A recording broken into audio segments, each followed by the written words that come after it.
Hi everyone, we hope you're doing well. We're hanging in there though honestly, we haven't been getting much sleep lately. Today, we want to answer a question we get a lot: how do we publish our audiobooks? First, we post most audiobooks on Patreon as paid content. They stay paid for a few months. After that, they become free to listen to on Patreon forever.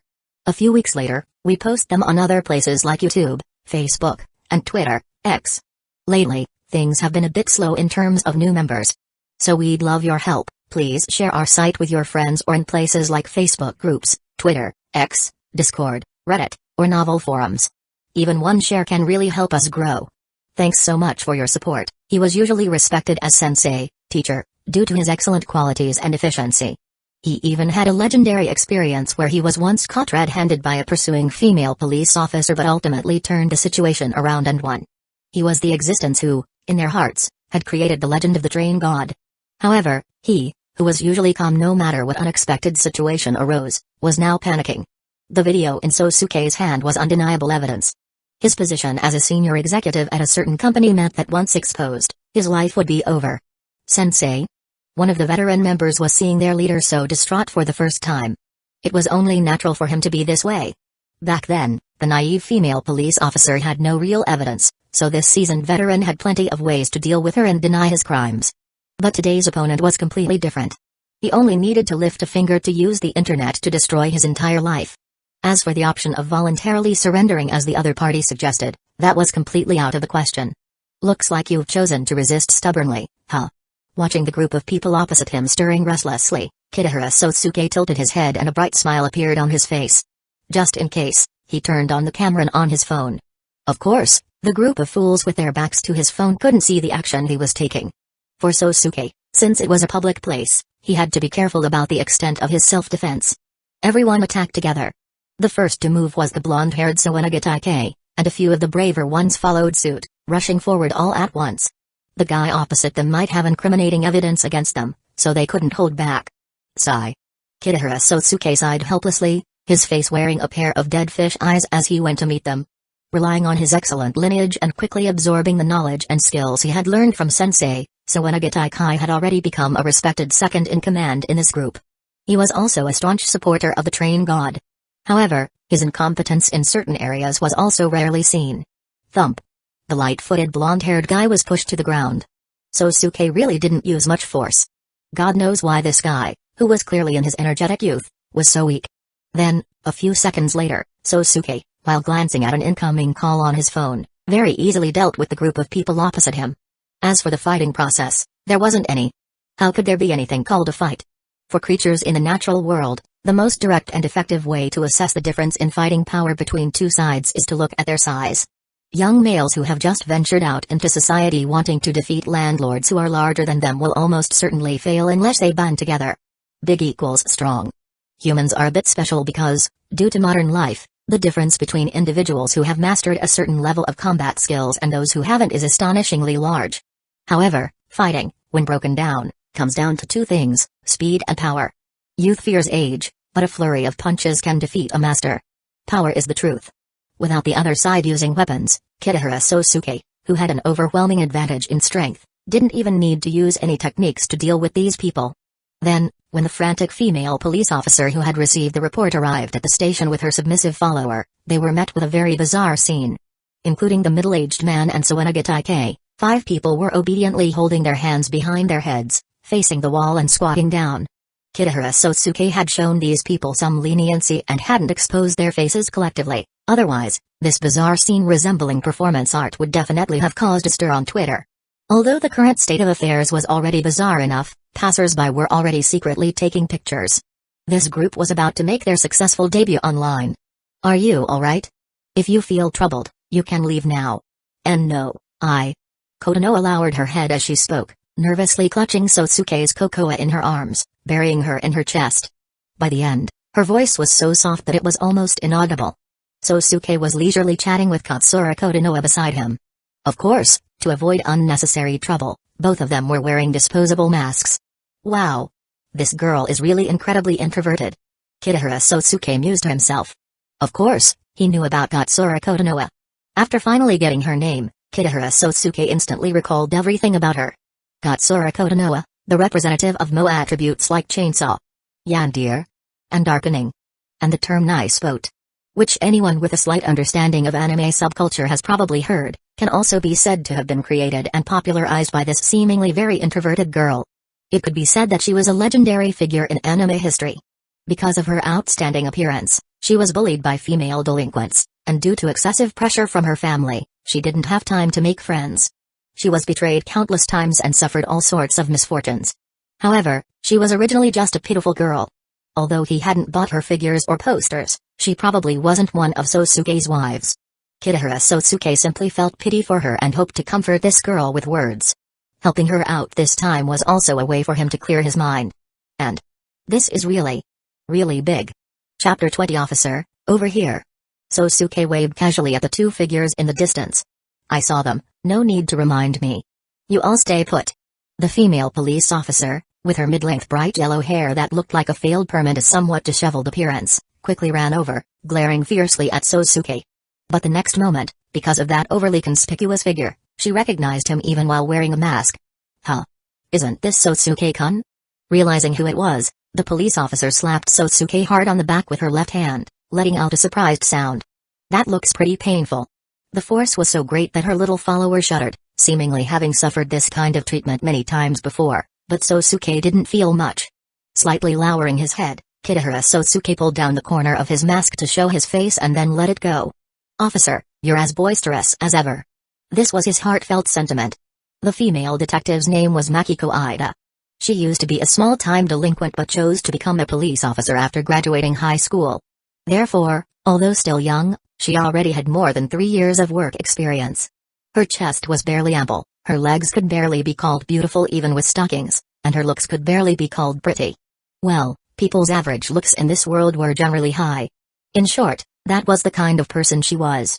The reason the two knew each other was because Sosuke would occasionally meddle in other people's business like today when he was out and about.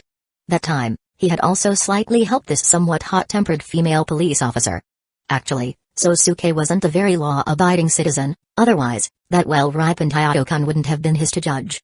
Although he didn't directly act, strictly speaking, this was a crime of murder. But Kitahara Sosuke had no resistance to it at all. In the end, he was just doing it for self-satisfaction, acting according to his own likes and dislikes. Sosuke was very clear about his nature, he wasn't a good person. Composing himself, he sent a link to the police officer's little follower. It was the video he had taken earlier. By the way, he also briefly explained to the two of them what had happened. Looking at the row of squatting perverts, Makiko Ida smiled so broadly that it seemed like her tail was wagging. The more she looked at Sosuke, the more she liked him. A great contribution, as expected, this lady is amazing, wahahaha. This was her arrogant inner thought, which she didn't say out loud. Happily surveying the row of criminal suspects, Makiko Ida suddenly felt like something was off. This guy looks a bit familiar. After listening to Sosuke's explanation, the police officer looked at a certain figure squatting obediently with his back to her in the corner, and muttered to herself while stroking her chin. Hey, you stand up. She poked him a bit roughly with the stick in her hand and ordered in a very unfriendly tone. The fat middle-aged man stood up tremblingly and was forcefully pulled and turned around. The two stared at each other, wide-eyed.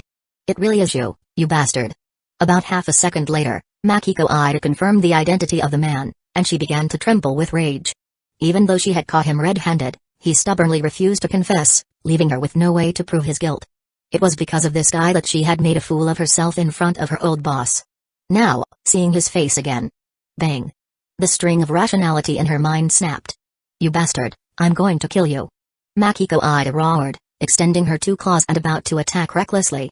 Seeing the woman's seemingly insane actions, the middle-aged man, disregarding his fear of Sosuke beside him, immediately began to flee. However, with his build, there was no way he could outrun the female police officer opposite him. Even if this crazy woman was wearing high heels, the result would be the same. Stop. Hey, stop her. Aren't you police officers? The middle-aged man hid behind Makiko Ida's little follower and pleaded. The young police officer was stunned. Looking at the angry eyes opposite him, he didn't dare say anything about it not being regulation, his legs trembling with fear. Seeing that the young man couldn't offer him any help, the perverted middle-aged man decisively turned around and fled. Don't run. The police officer shouted angrily, startling a group of passers-by. Kitahara Sosuke, pretending not to see anything, stuck out his foot. Thump. A huge, dull sound. But it wasn't over yet. Ms. Ida, who was right behind him, wouldn't let him off so easily. Help. Pleasantly enjoying the rather miserable appearance of the perverted middle-aged man, Kitahara Sosuke looked at his phone and said, Ms. Ida, can I leave these guys to you? I have something else to take care of. Wait a minute, you still need to cooperate with my work. Having vented her anger, Makiko Ida released the middle-aged man who was lying on the ground like a dead pig and came to Kitahara Sosuke, feeling much better. Next time, I really have something urgent. Sosuke kept looking down at his phone, hoping the other party would be lenient. They were already quite familiar, and with his older sister's style, it shouldn't be a problem. What's so urgent? Makiko Ida crossed her arms over her chest and asked, widening her eyes that couldn't hide the dark circles under them. Those were probably from staying up late playing video games. My girlfriend's request.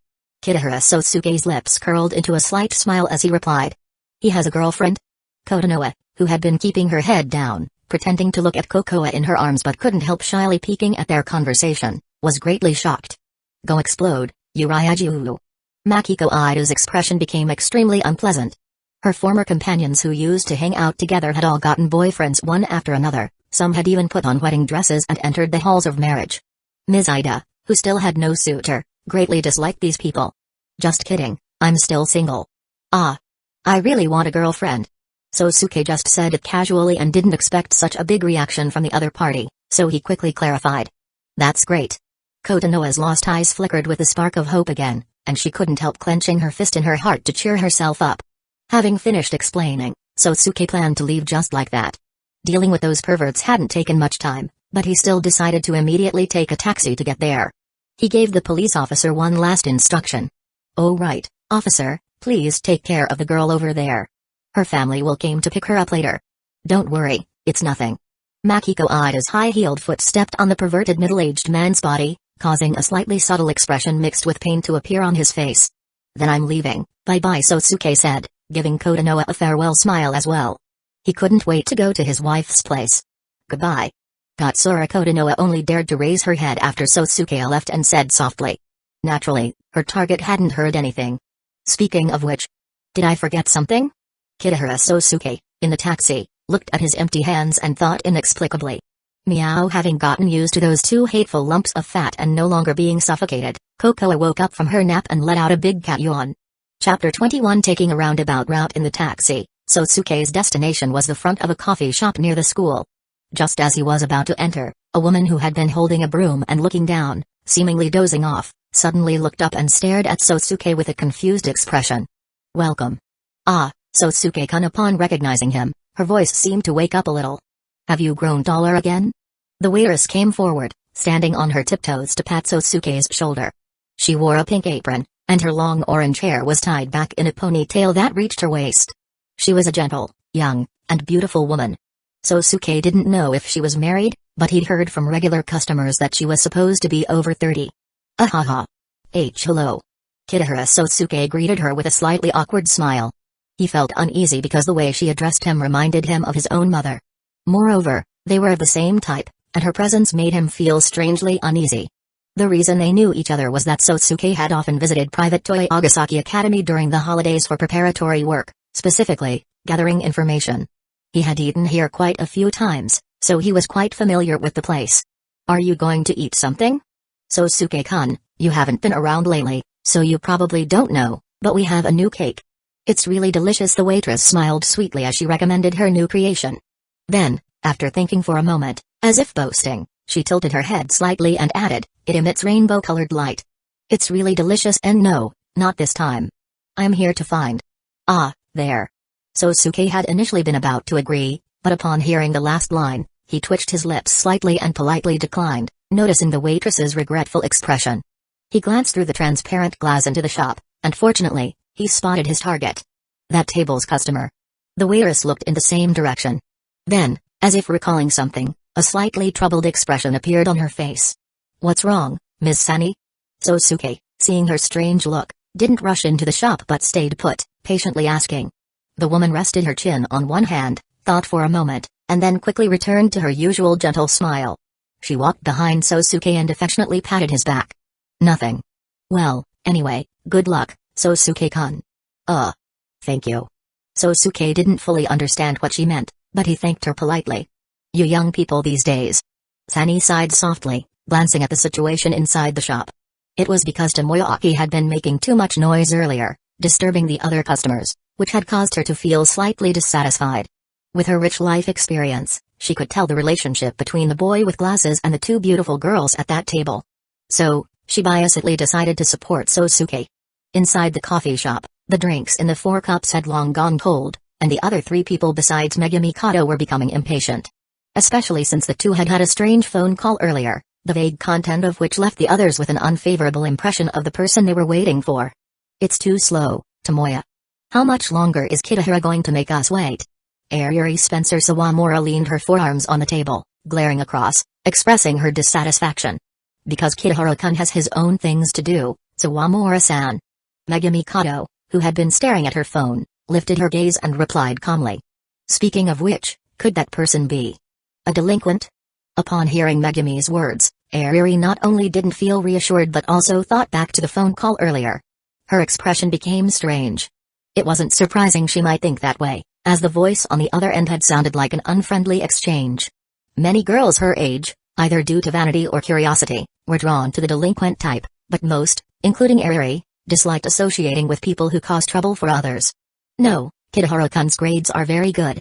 Worried that others might misunderstand Kitahara Sosuke, Megumi Kato turned off her phone and tried her best to explain. She was very clear that, despite Sosuke's disinterest in continuing his education, occasional conversations had shown he was completely at ease when answering her second-year questions. Good grades usually don't mean someone can't be a delinquent. Kasumidoka Utaha, wise and composed, shifted her attention back to the topic. Her arms were crossed, and her brow furrowed slightly. Even the frequency of her unconscious leg shaking under the table had increased. She was clearly becoming a little impatient. Most importantly, she had been the one to suggest they invite him, so Utaha felt a bit of regret. It's not rare for someone with good grades to also have delinquent traits. However, whether he's the right fit to join your club, Tomoya-kun, will be something you can only judge after meeting him. Once Utaha finished speaking, she left it to the others to decide. She then picked up her mug and took a small sip of coffee, trying to relieve some of the tension. Then, realizing the drink had completely cooled, she grimaced at the terrible taste. Her mood soured instantly. Hey, where's Kato-san? Tomoyaki, about to speak, suddenly noticed with shock that one of the seats was empty. When did she? Kasumidoka Utaha stopped her leg from shaking in surprise. The 3 of them looked around, finally spotting a tall and conspicuous figure standing near the door on the left. Kato, having noticed Sosuke's arrival at some point, was standing there chatting with him, smiling. Chapter 22. Because of the phone call earlier, Tomoyaki, Ayuri, and Utaha had a very poor initial impression of Kitahara Sosuke. Although it really couldn't be said to be their fault. Under those circumstances, probably anyone would have some misunderstanding. Kato thought to herself, feeling a bit troubled as she kept her gaze fixed on the entrance of the coffee shop. She had noticed Sosuke's arrival the moment he entered, before the others, and then stood up from her seat to proactively greet him. I'm sorry for making you come all the way here, Kitahara-kun. Megumi Kato said to Sosuke with a hint of apology. After all, the 2 of them were just good friends, not in a romantic relationship. Because of some inexplicable request from a male classmate in her class, she had made her friend come all the way here. Troubling others like this was indeed not very good. Kato was not such an unreasonable person. It was precisely because her relationship with Sosuke was relatively good that she needed to be even more mindful of these minor details. It's nothing. I'm not participating in any club activities anyway, so I'm very free right now. Kitahara Sosuke smiled with a carefree expression and replied in a relaxed tone. At this stage, the only daily training goal he had set for himself was the Saitama training method. Other practices like meditation were extra and not essential. Although after several months, it didn't seem to have succeeded. Unfortunately, this world had no shortcuts. Completing the Saitama training method hadn't instantly granted him superhuman powers. But the basic training day after day didn't lie, his body had indeed become stronger. During this time, the training process became more and more proficient, and the time it took also became shorter and shorter. That bit of practice could be done later in the evening. I was worried I might be late on the way here. It would be terrible if I couldn't keep my promise. Looking straight into Megumi's eyes with his head lowered, Kitahara Sosuke was telling the truth this time. Although it wasn't apparent on the surface while dealing with the pervert group, Sosuke was actually so concerned about this matter that he even forgot to ask for Kotonoa's contact information. It was very regrettable. Now that the two of them had missed each other due to a twist of fate, for Sosuke, this sacrifice was considerable. After all, that was really too big. Speaking of which, did I forget something? Kitahara Sosuke looked at his empty hands, and this thought flashed through his mind again. That sounds like the kind of answer Kitahara-kun would give. Kato said this, but Sosuke's reply only made her feel even more indebted. Speaking of which, Kitahara-kun's parents are abroad, so he rarely eats a proper lunch. Maybe next time. Thinking this, Kato wasn't very confident in her cooking skills. Kitahara Sosuke didn't know Megami's inner thoughts, otherwise, he would have laughed happily. Kato-senpai, the three over there seem to be waiting rather unhappily. Let's hurry over. Due to his height advantage, Kitahara Sosuke noticed the three people not far away who seemed to be frantically looking for someone because of Megami Kato's disappearance. He had briefly made eye contact with them a moment ago. What's wrong? Sosuke looked at Megami, who seemed hesitant to speak, and tilted his head slightly to inquire. Kitahara-kun, please don't force yourself. Megami Kato said, looking at the other three people. She really didn't want Sosuke to change his will because of her. Yeah, I will. Kitahara Sosuke replied with a smile. Actually, even without Kato's reminder, this was a matter of course. To wrong himself for the sake of Tomoyaki. What kind of international joke was that? Sosuke greatly disliked this guy. Tomoyaki had helped Utaha Kasamijoka, so the upperclassman later helped him with his work for free. While this could be seen as a black mark on a clean character, in Sosuke's view, it was a bit of a stretch. It was just the unique human relationship society of working-class Japan, and he had nothing to say about such things. However, knowing full well the other person's feelings for him, yet still pretending not to know anything and using those feelings to complete his game. This operation was simply amazing. Kitahara Sosuke had directly laughed out loud when he first saw this scene. If little brother Tomoya had a different gender, wouldn't this operation be the epitome of innocent bitch tactics? At times like this, if it were a slow-witted, low-ick male protagonist from other anime, the impression might be better. After all, those guys are genuinely dumb, so you can't expect too much from them. But for someone like Tomoyaki, who clearly knows everything but pretends not to know anything, using those feelings to make others work for him, Sosuke really didn't know what to say. Just smile. Therefore, during their first meeting, even though he was the one who disrupted the other party's fateful encounter, not only did he not feel the slightest guilt in his heart, but he even made a threatening expression at Tomoyaki, scaring him away. Because he deserved it. Even though his club had the upperclassman and Dariri, two characters that Sosuke had liked in his previous life, and Sosuke really wanted to gain their favor. However, Kitahara Sosuke would absolutely not choose to abandon his dignity and join Tomoyaki's club to fawn over them just because he was attracted to them. No matter what, that way of living was too humble, too lowly. This was his principle of life, in both his lifetimes. The thoughts in his mind flashed by in an instant. Returning to where the upperclassmen and the others were sitting with Megami, Sosuke looked at the few people who seemed wary of him and smiled lightly at them with a relaxed expression. Kasamijoka-senpai, Sawamura-senpai. And Tomoyaki from Class 2B, right? I'm Kitahara Sosuke from the first year. Sorry to keep you waiting. Although he was quite tall, Kitahara Sosuke didn't look like a particularly fierce person. While he wasn't as devastatingly handsome as Rukawicht, the 1.87-meter tall first year from the slam dunk scene next door, who even had his own fan club. But Kitahara Sosuke's appearance was at least decent enough to be called having well-defined features. Moreover, he paid attention to details in his daily life and had absolutely no messy accessories on him. His clean and refreshing appearance didn't give a bad first impression at all. Hello. Hello. Not curious about why this person knew their names, the three were quite surprised by Kitahara Sosuke's neither servile nor overbearing demeanor, which was completely different from what they had expected. The plan they had originally devised on how to deal with a rude, fight-loving delinquent had gone bankrupt. The place where the group was currently located was a window seat in the coffee shop, which could only accommodate 4 people. It's a bit small here. Let's go to the seats inside. We just ordered some things.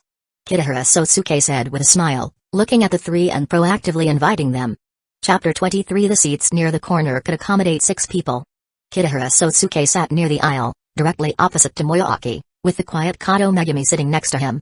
Although he wanted to properly admire the blonde, tsundere, twin-tailed Dariri and the sexy, black-stockinged, long-legged Utaha, Sosuke didn't stare at anyone. That would be rude no matter how you looked at it.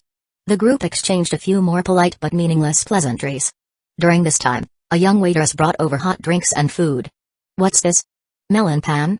Sawamura Ariri Spencer asked, eyeing the bread in front of her, which looked a bit different from ordinary melon pan. Try it. This shop's is different from Mother's, it's very delicious. And it uses special substitutes inside, so it's also low in calories. Sosuke explained gently, looking at the girl opposite him. Pineapple buns were common and ordinary, but in the anime world, a lot of girls loved them. Really? Before the two next to her had moved, Ariri had already covered her mouth and exclaimed in delight, savoring the deliciousness. Even the two golden pigtails on her head swayed gently, reflecting her joy. Sosuke found himself wanting to grab them. This is so delicious, it seems even better than what my family's chef makes. Ariri continued, her praise making Sosuke smile. He didn't elaborate further. He didn't mention that the secret recipe melon pan was his own creation, a fact only Miss Sani, who was peeking at them from outside, knew. This was an informal product, supplied only in small quantities to bread lovers. Why was Sosuke good at making melon pan? Well, it was one of his wife's favorite foods. By the way, while melon pan was often translated as pineapple bun, the two were actually different types of bread and should not be confused. Sosuke had only learned this distinction after learning how to bake bread, so he'd perfected both types to his taste. He wasn't bragging to Kato Megumi, Sosuke was genuinely good at cooking. During his Chiyunabiu phase, he indulged in unrealistic fantasies and practiced diligently for that reason. He'd even given up on hanging out at internet cafes with classmates for a while, and his relationships had grown distant. Later, when he outgrew his Chiyunabiu phase, he felt embarrassed recalling those times. As a side note, Sosuke was also skilled at making ginako, roasted soybean flour, bread, which was another one of his wife's favorite foods. Maybe it was the food, but the two girls beside Tomoyaki suddenly seemed to have a different view of Sosuke, who could discover such delicious food. If I were to score their favorability towards me out of 100 points, it's probably at the 10-point level of a passerby whose name they remember. Sosuke thought, not discouraged, with a faint smile on his face. Conquering hearts took time. I heard from Kato-senpai earlier that you guys want to make a game, right? Sosuke asked, shifting the conversation. To be honest, I don't think there's anything in that which requires my involvement. He didn't continue with small talk or join the three girls in eating. Instead, he went straight to the point. With Tomoyaki around, he was in a bad mood and didn't feel like enjoying the food, though he kept a smile on his face. How utterly hypocritical. Sosuke mused to himself, questioning Tomoyaki opposite him. He didn't even bother to put any extra thought into this guy. Actually, Tomoyaki was about to ramble on with a bunch of irrelevant things to try and convince Sosuke to join his club. But Sosuke wasn't interested, and he had an inexplicable dislike for the guy. Then, Miss Utaha, who had finished her food, quickly intervened. Kitahara-kun, the scene where you and Kato-san met on the slope during spring break gave Tomoya-kun inspiration. She explained smoothly. So, Tomoya-kun wants to invite you to join our club as the model for the male and female protagonists of the game. Kasumadoka Utaha regained her composure, seemingly in control of the situation. She restarted her plan to use this junior to interfere with Tomoyaki's intentions. Of course, it would be even better if these two decided not to join the club at all. Unlike the naive Ariri, she had a feeling that Kato Megumi wasn't as ordinary as she appeared. That's not it. The male protagonist isn't this guy. Tomoyaki stood up to refute Utaha's words loudly. But after a moment of hesitation, he didn't dare to say it. In fact, the current Tomoyaki, although more self-aware than his former self, still didn't think he liked Kato Megumi, this unremarkable girl from the three-dimensional world. His resistance to Sosuke, however, was instinctive. Tomoyaki, being a pure love type, hated the idea of NTR, neederair, cuckolding. Under Sosuke's calm gaze, he recalled the unfriendly look he'd received earlier and suddenly found himself unable to speak. It's just as Kasumadoka-senpai said. He muttered finally, unable to come up with a better excuse. He also felt an instinct for survival. Though Sosuke appeared easygoing now, Tomoya believed that his earlier impression wasn't wrong. Sosuke, unaware of Tomoya's inner thoughts, would have patted him on the shoulder and comforted him, saying, "Don't worry, you will definitely get your green hat." At that moment, after hearing the upperclassman's words, Sosuke took a deep breath. Then, pretending not to know anything about their situation, he suddenly asked, "So, the game you want to make is a gal game? Kitahara-kun also knows about this kind of game?" Tomoyaki asked, looking surprised. He hadn't mentioned the term gal game at all.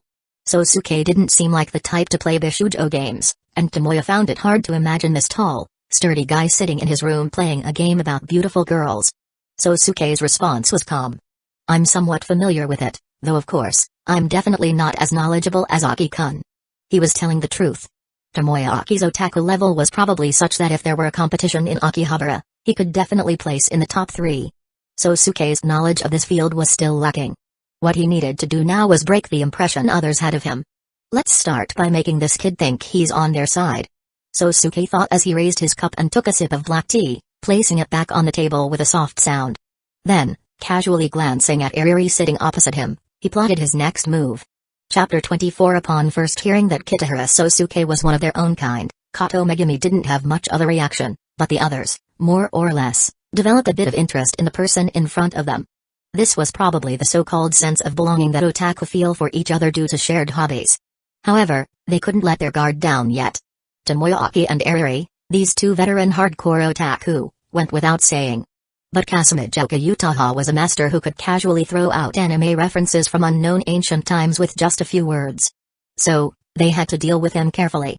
Fortunately, the upperclassmen didn't seem to intend to make things difficult for him. After all, they weren't very familiar yet. So, Kitahara-kun, do you usually watch anime and read light novels? Kasumijoka Utaha rested her hands on the table, striking a pose that resembled Commander Ikari. Those alluring wine-red pupils had a huge and unparalleled attraction for ordinary men, like the celestial body called a black hole in the universe. Her beautiful eyes reflected his figure, and Utaha carefully sized out this unfamiliar junior who had sparked a little curiosity in her. I only watch the types I'm interested in. Kitahara Sosuke replied with a smile. He didn't mention that he had read Koi no Beat. The best time to win her over had already passed, and mentioning it now wouldn't have much effect. Besides, that was a work she had completed with Tomoyaki's help, containing some of the upperclassmen's personal preferences. Because of this, Sosuke also disliked this novel, which was honestly not bad. Perhaps because of his frequent meditation practice, he was able to skillfully control his body movements and changes in mood, and the others couldn't see through Kitahara Sosuke's little thoughts at all. Then, what are your favorite works? Ariri, also very curious at this moment, leaned forward and asked Sosuke. Berserk, Claymore, Yuri, Sakura Trick, and many other anime and manga. Kitahara Sosuke told the truth. This world largely shared the same historical trajectory as his previous life, for example, Giant Soft, Great Law, Toothpaste Factory, Farming Enterprise. Whatever existed in his previous life existed here too. The memes about protecting Uncle's Smile and Farming Enterprise's 360-degree turnaround also existed. But on the other hand, this world also had significant differences from Sosuke's previous life in some aspects. For example, there was absolutely no light novel called Senai Heroine no Sode Kata, How to Raise a Boring Girlfriend. In contrast, Kitahara Sosuke's previous life didn't have Koi no Beat, Kasumijoka Utaha, Ariri Spencer Sawamura. This was a very simple principle. Therefore, if he wanted to plagiarize in this world, the preparatory work for research would be very troublesome. I really can't tell that you're also an otaku. Ariri said this in response to Kitahara Sosuke's answer, sounding like a sigh. Sawamura-senpai is the same, right? Unlike Tomoyaki, a rare existence who could completely ignore other people's opinions, this little girl was just an ordinary person in terms of personality. She would feel uncomfortable because she liked anime and was criticized by others, and she had suffered considerable hurt because of this hobby. She had even broken off her friendship with her childhood friend because of it. Kitahara Sosuke could understand this. Humans were inherently social creatures. Tomoyaki, living in his own world, self-absorbed and disregarding others' opinions, was something that ordinary people couldn't do. A primary school student can possess such mental fortitude. Should I say she deserves to be the protagonist?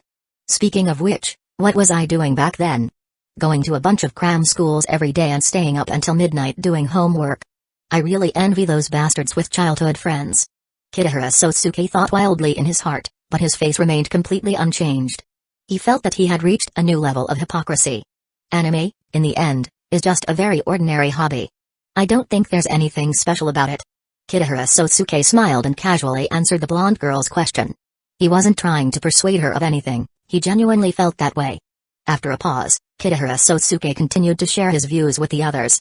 It has boosted many industries such as tourism and toy manufacturing, and also contributed a large amount of tax revenue. Even so, it still suffers discrimination in society, and when certain things happen, it has to bear the responsibility of being the scapegoat. In my personal opinion, this country is a bit too harsh on two-dimensional culture. In Sosuke's eyes, the Japanese attitude towards anime was almost the same as the social opinion in his hometown towards the internet, treating it as a dangerous flood for children. Although not exactly the same, it did bear a lot of blame that it shouldn't. The fact that some Japanese otaku were disliked was their own problem.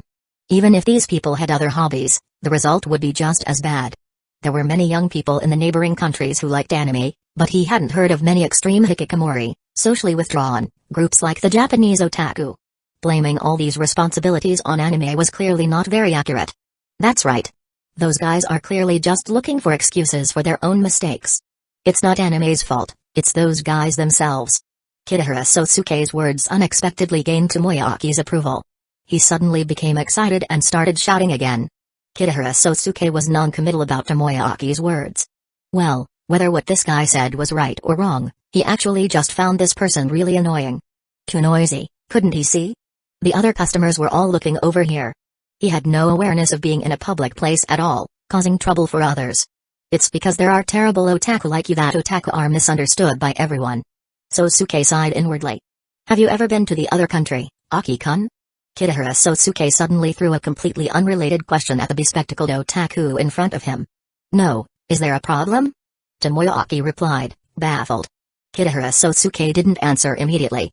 He took a sip of black tea, his throat bobbing as he slowly swallowed, and then slowly continued with a sigh. Nothing.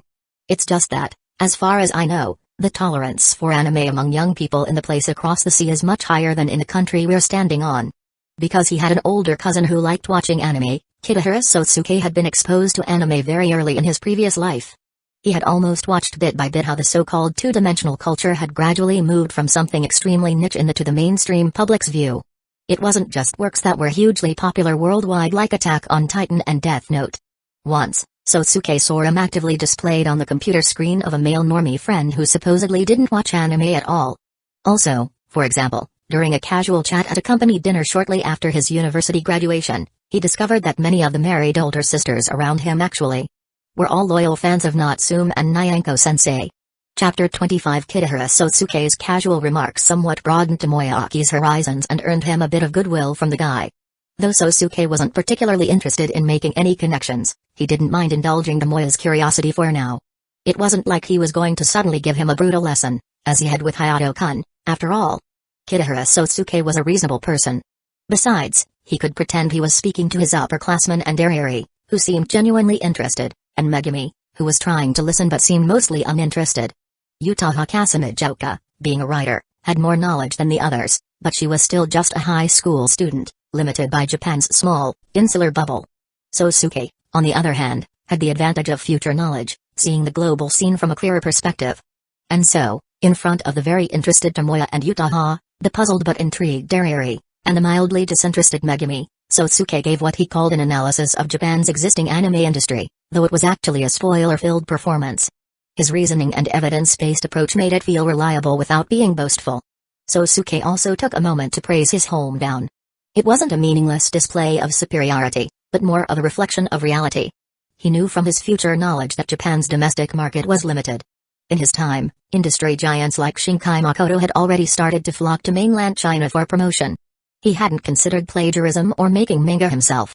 Instead, Sosuke had bigger plans. He could reach out to his parents, who had some money but lacked a good investment direction. They were content with letting it sit in the bank. With his foresight, Sosuke could persuade them to invest in smarter ventures.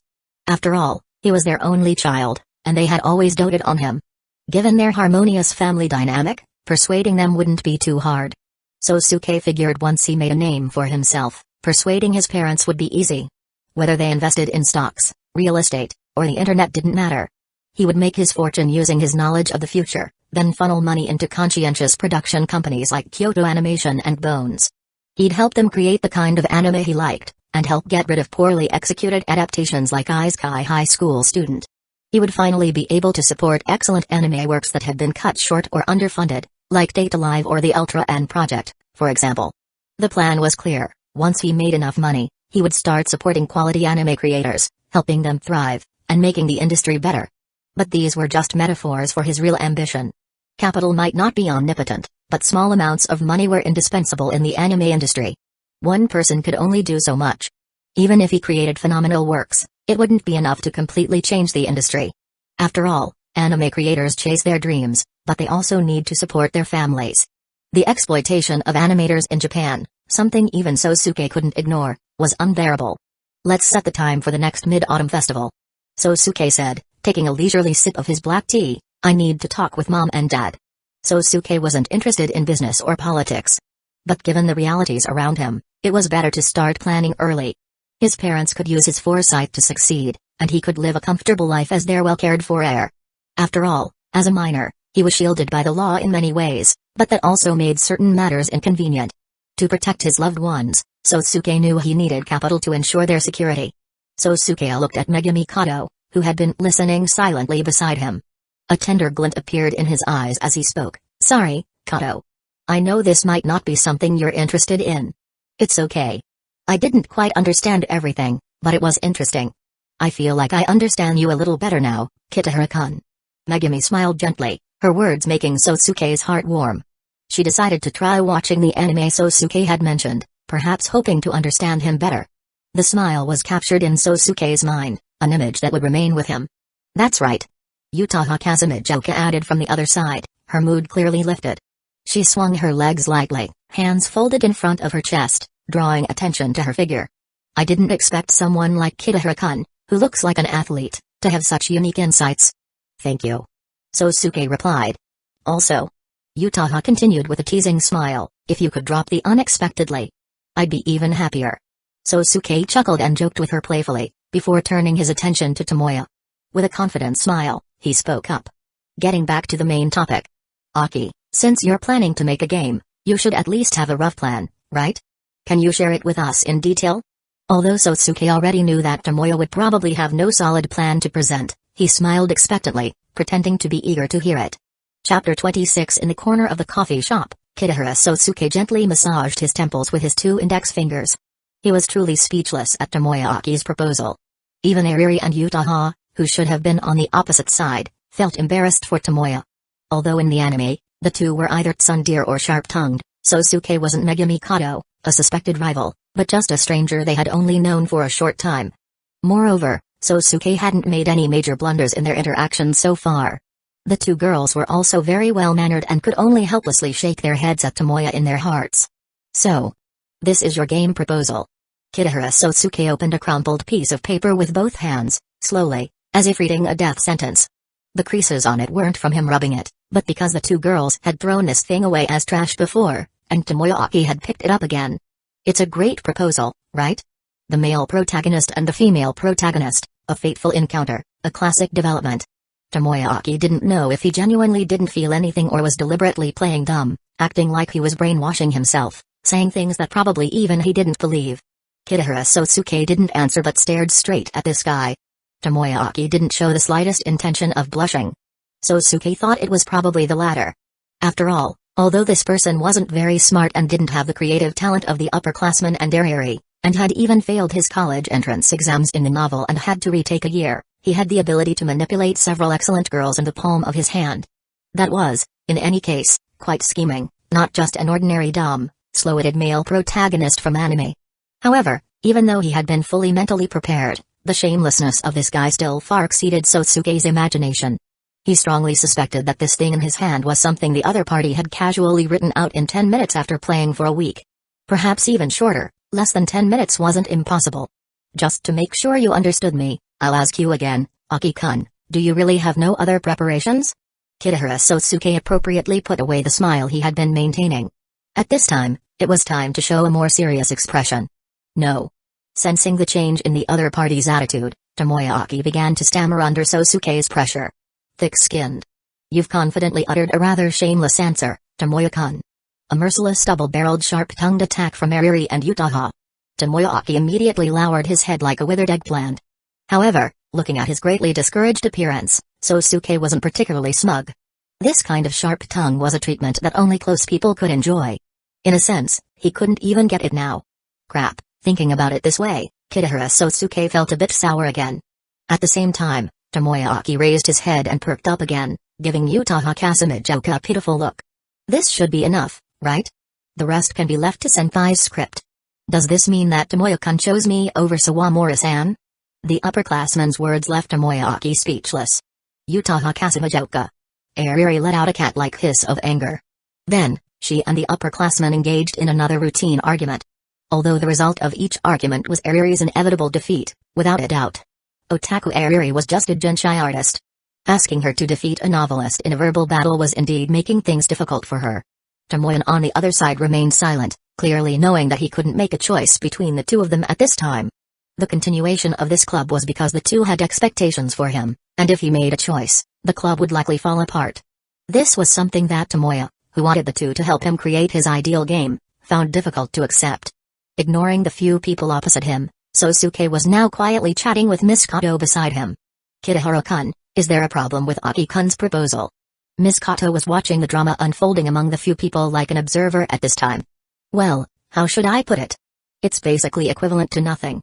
Kitahara Sosuke didn't deliberately belittle it at all, he was just stating the truth. "Oh, is that so?" Miss Kato replied as if it were completely irrelevant, looking completely unconcerned.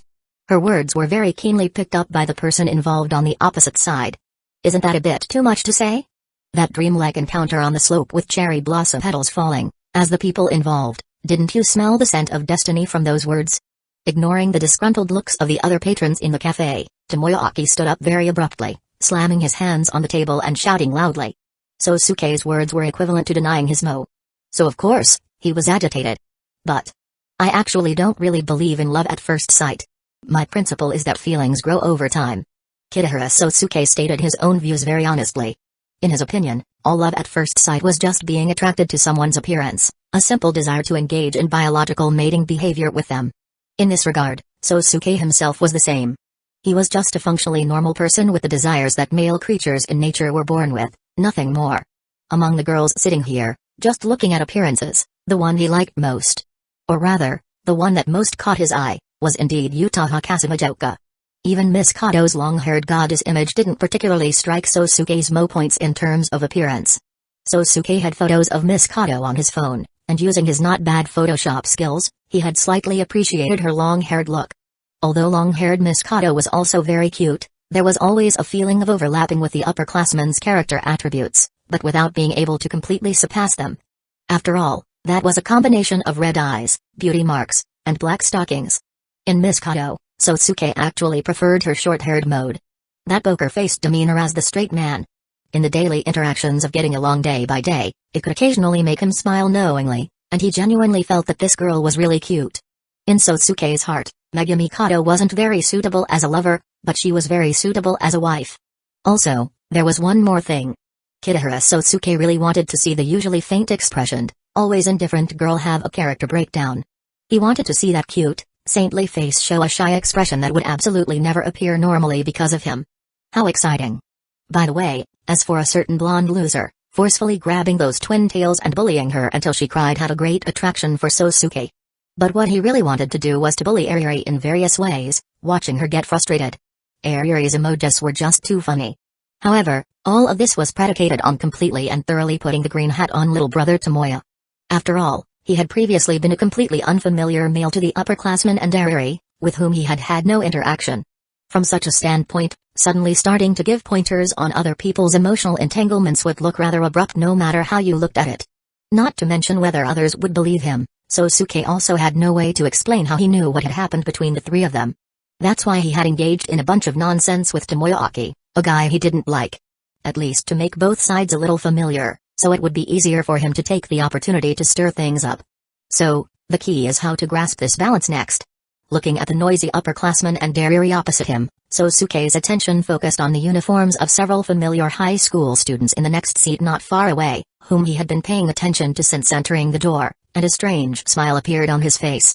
Chapter 27 Kitahara, will you reconsider? On the slope that day, didn't you feel even a little bit of the mission of fate? Tomoyaki asked persistently, unwilling to give up. It was difficult for him to accept that something he cherished was being belittled by others. Kato-senpai, what do you think? Kitahara Sosuke ignored the guy's excitement and instead asked the silent Miss Kato beside him. That hat is white, so if it falls on the ground, it will be troublesome. We really must thank you, Kitahara-kun. Kato Megumi thought for a moment and then said this. But beyond that, there was no more emotion that Tomoyaki had hoped for. This couldn't be helped. Not everyone would be like him, instantly imagining a whole bunch of subsequent plots because of a scene similar to one in anime. A mission of fate, huh? Kitahara Sosuke thought for a moment, feeling rather strange in his heart. For Sosuke, that day was less about meeting Kato Megumi and more about the mission of interfering with Tomoya and Megumi's encounter. After all, although Miss Kato was very cute in appearance, this cuteness had gone completely unnoticed by others in the past year. So the encounter on the slope wasn't necessary for him, because he could find opportunities in school life to connect with their inconspicuous heroine. That day, destroying Tomoyaaki's fateful encounter was his main purpose. Kitahara Sosuke didn't feel the slightest guilt about this. Anyway, at this time, Tomoyaaki still insisted on claiming that he was an otaku who was only interested in the two-dimensional world and had absolutely no interest in the three-dimensional world. He was different from Kitahara Sosuke, that scum who called every girl he saw his wife. Since that was the case, to prevent Tomoya from slapping himself in the face later, Kitahara Sosuke chose to help him out a little. Of course, there's no need for thanks. A good deed done without seeking recognition. As soon as Sosuke thought this, he instantly became even more motivated. Even to prevent little brother Tomoya from going back on his word, he had to continue his efforts.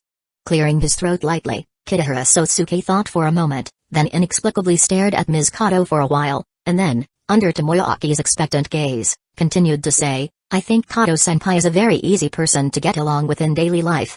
Chatting with her makes me feel very relaxed. What, suddenly starting to confess? Eri, who had been defeated in her battle with Kasumijoka Utaha, listened carefully to Sosuke's conversation, a bit unable to understand. Shut up, Sawamura. Just listen quietly. The upperclassman next to her crossed her legs and couldn't help but interrupt the foolish blonde loser. Tomoyaaki's failure to invite the two opposite them was, in a sense, a victory for her and the blonde loser. And then, as long as she dealt with this loser, it would be her, Kasumijoka Utaha's, victory. That's why she let the junior opposite them spout nonsense. You black-hearted, shady woman, don't always target me, Eri, completely not understanding Utaha's thoughts, was very angry, and the two continued to bicker. Kitahara Sosuke glanced at them, ignored their flirting, and continued to express his views to Tomoyaaki.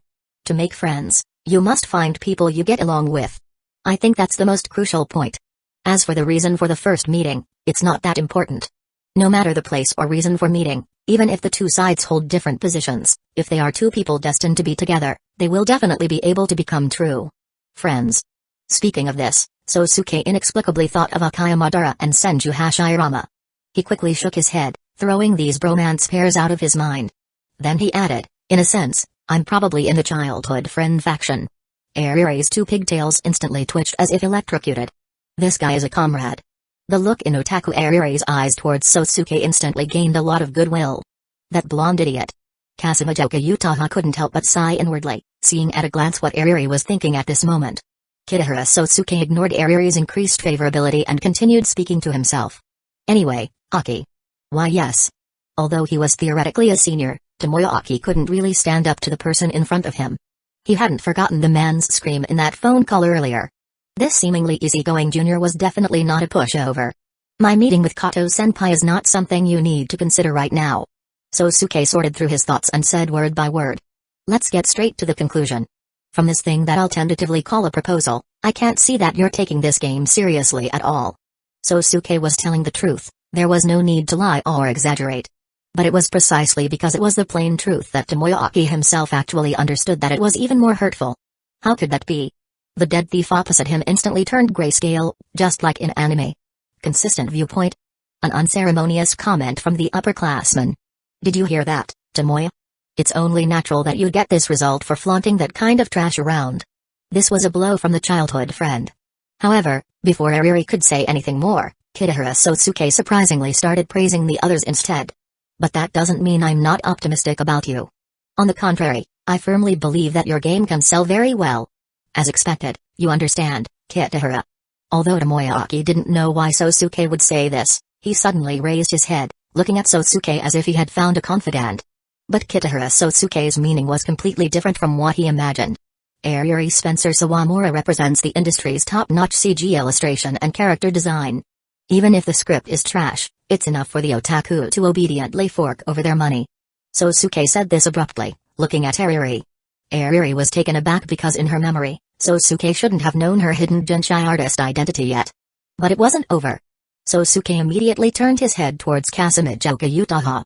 And not only that, the script has been confirmed to be by Kasumi Utako-sensei, so even the story's reputation will definitely not be bad. Sosuke said slowly, also earning a question and wariness from the upperclassmen. He continued to ignore these. It was natural for someone to become suspicious when a guy they weren't very familiar with suddenly knew everything about their affairs. Kitahara Sosuke had already prepared for this.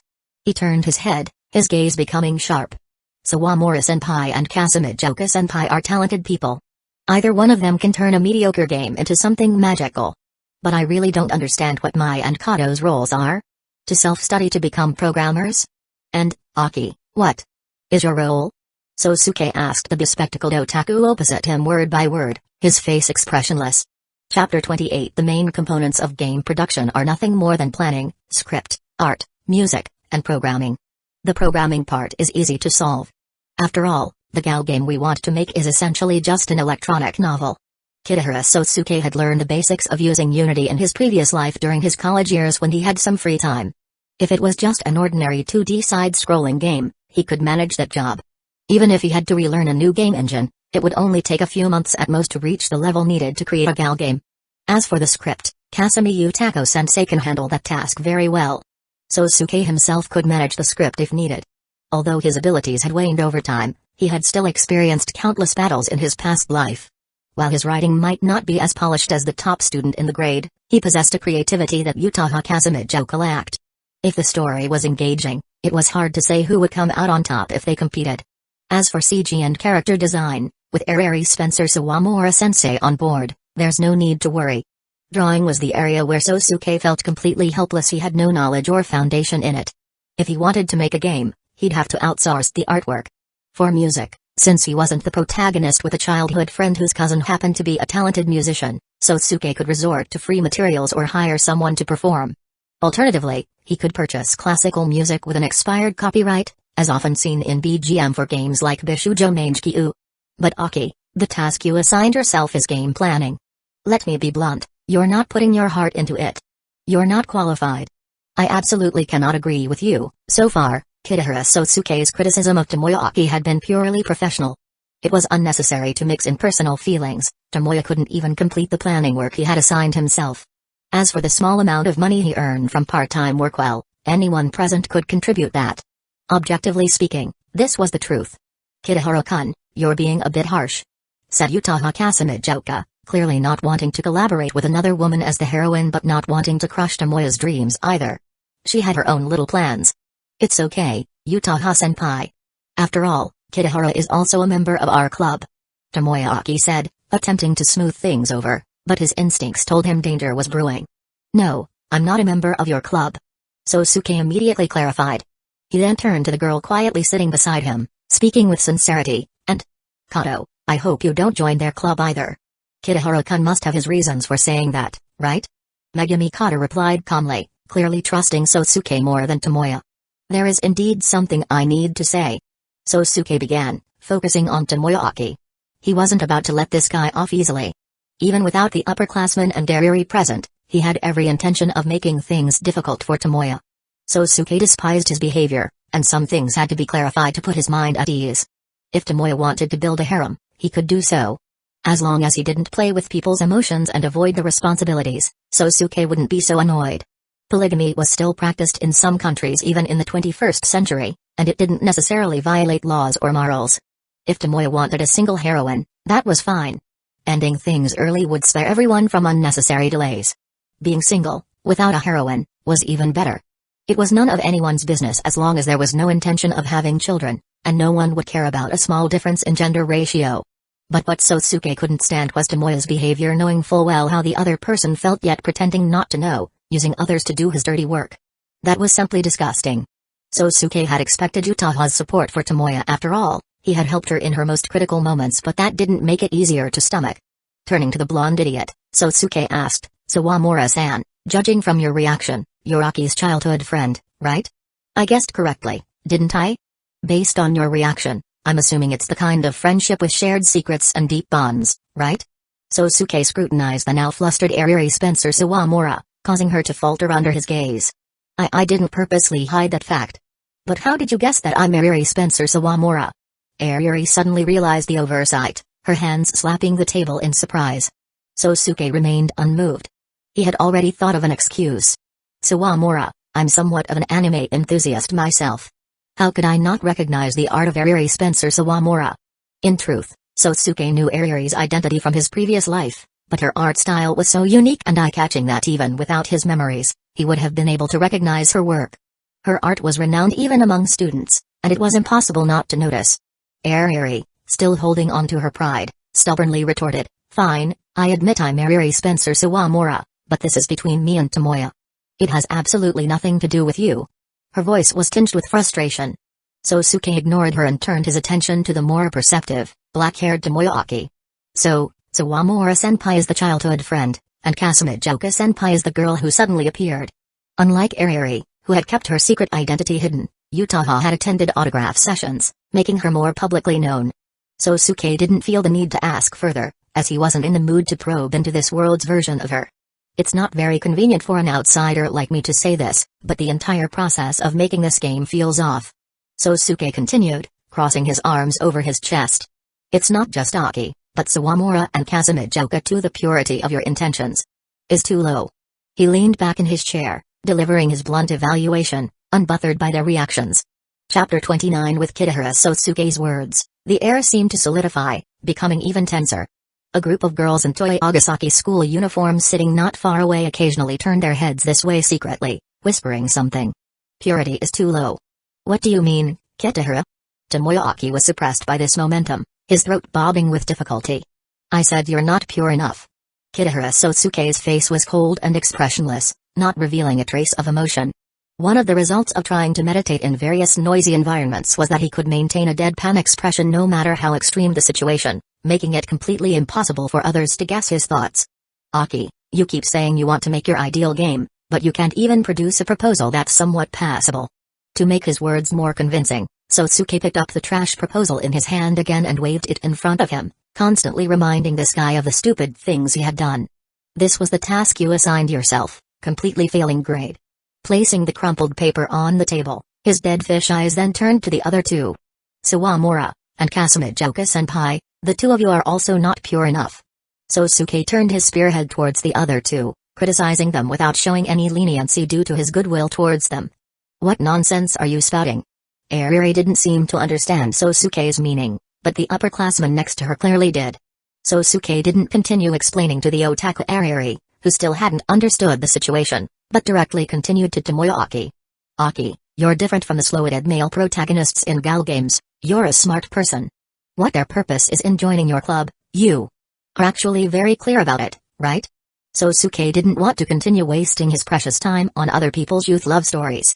But to prevent wrongly accusing Tomoyaki due to preconceived notions, he wanted to give him one more chance. But Tomoyaki clearly had no self-awareness at all.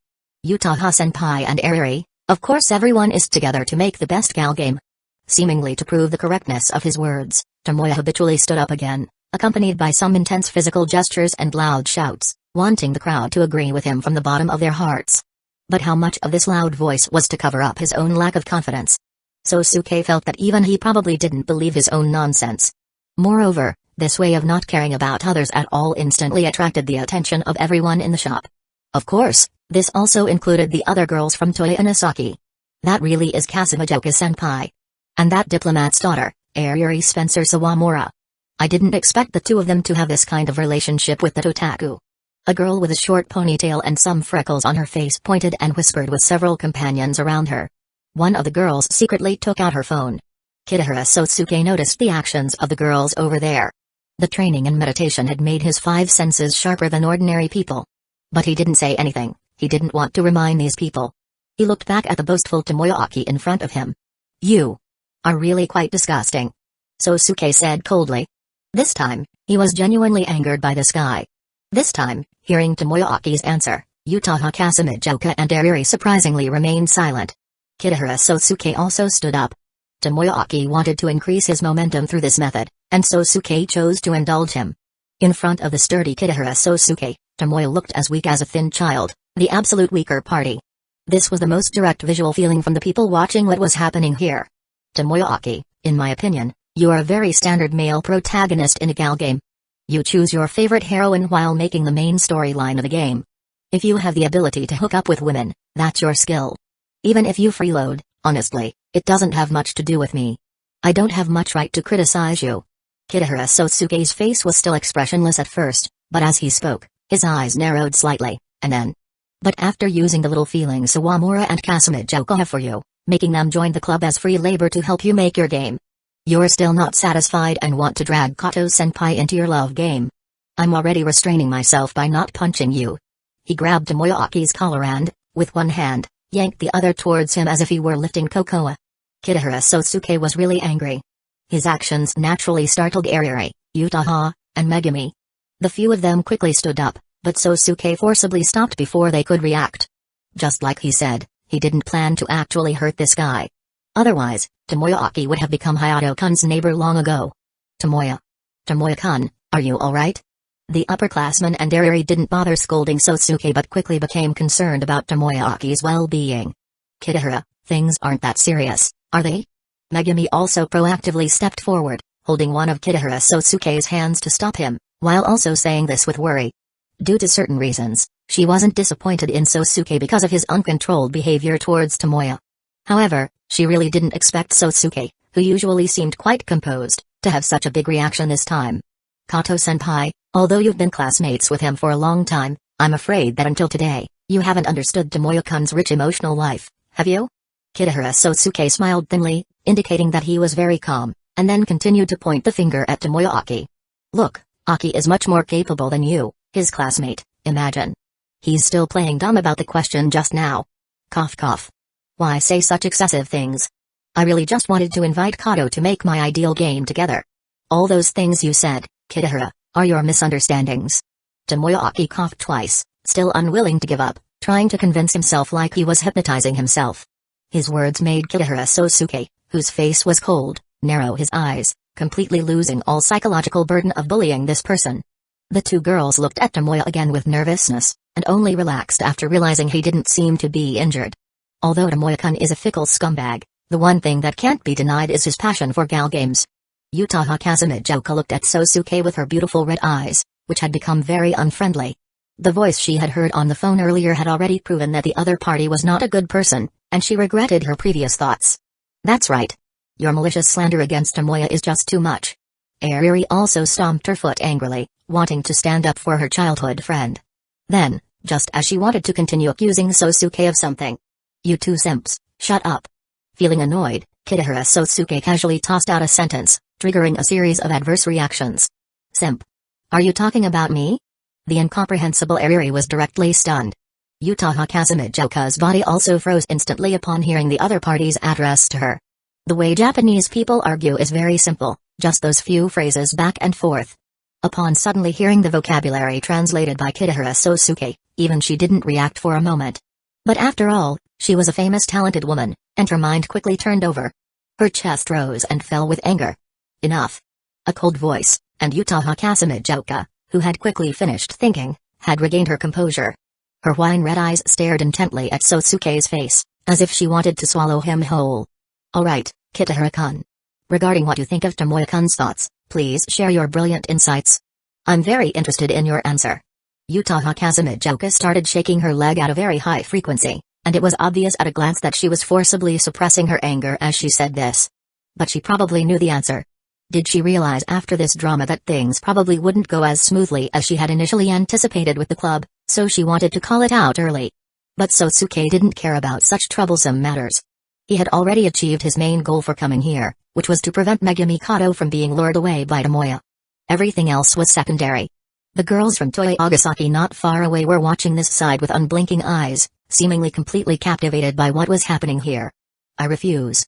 Your romantic comedy has nothing to do with me. Please ask your Tomoya-kun for the answer yourself. Sosuke first smiled at Utaha Kasumijoka, then put away his smile and flatly rejected her request. Chapter 30 Sosuke stopped paying attention to Kasumijoka Utaha. Although he had liked her character in his previous life, the annoyance brewing in him at this moment made him unwilling to engage further with these people.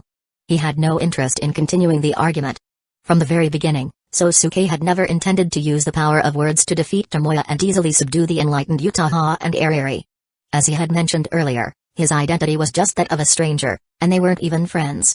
Simply showing up and disrupting someone's romance was already a feat. He was lucky enough not to have earned their hatred. Why would he still aim to win their favor? It was nothing more than a pipe dream. Before delving into the complex emotions of these individuals, there was one thing he needed to understand clearly. The cliché of Senai heroine no so date Kata mirrored White Album in a way Toma and Setsuna understood Haruki intimately. Despite knowing the flaws of the man they loved, they couldn't help but throw themselves at him, accepting the inevitable pain that came with it. That was the type of person they liked. Sosuke's goal now was simple: expose Tomoyaki's true colors in front of the two women. But would this revelation make them abandon him? Sosuke didn't think so. The possibility was slim. Tomoyaki was fully aware of their feelings but neither rejected nor accepted them, instead stringing them along and manipulating their emotions for his own benefit. To the audience, especially the male viewers, Tomoyaki seemed like the quintessential manipulative character, making everyone angry. However, this anger didn't matter in the grand scheme. Sosuke didn't believe that after learning the so-called truth, the girls would suddenly experience an epiphany and leave Tomoyaki. They had already made their choice. Tomoya hadn't paid any price for recruiting Ariri and the upperclassmen. Though the process had been persistent, he had never used underhanded tactics to win them over. They had agreed to it themselves. Later, Tomoya's behavior certainly resembled that of a manipulative green tea male. But did Ariri and Utaha really not know what was going on? Ariri, though not particularly bright, might have had some inkling, but Utaha, who could maintain top grades even while sleeping in class, was much sharper than Tomoya. She had even planned to trap him in the game, secretly positioning her avatar to become the heroine. Her emotional intelligence was on another level. To suggest that Utaha couldn't see through Tomoya's game was to seriously underestimate her. It wasn't that she didn't know Tomoya was stringing them along, she simply chose to accept his game. In the end, both Utaha and Ariri were completely enamored with Tomoyaki. They were extreme in their devotion, almost to the point of offering everything for him. If Tomoya continued his manipulative game, Utaha might very well end up doing exactly that. Having reached such an extreme situation, pulling them back would be a near impossible task through normal means. They were being used by Tomoya, but ultimately, they were complicit in their own suffering. It was a classic case of mutual willingness. For Kitahara Sosuke, gaining the favor of the two girls had never been his intention. His goal was far simpler: prevent Kato from being deceived by Tomoya into doing free labor, while also dismantling the relationship between the three of them.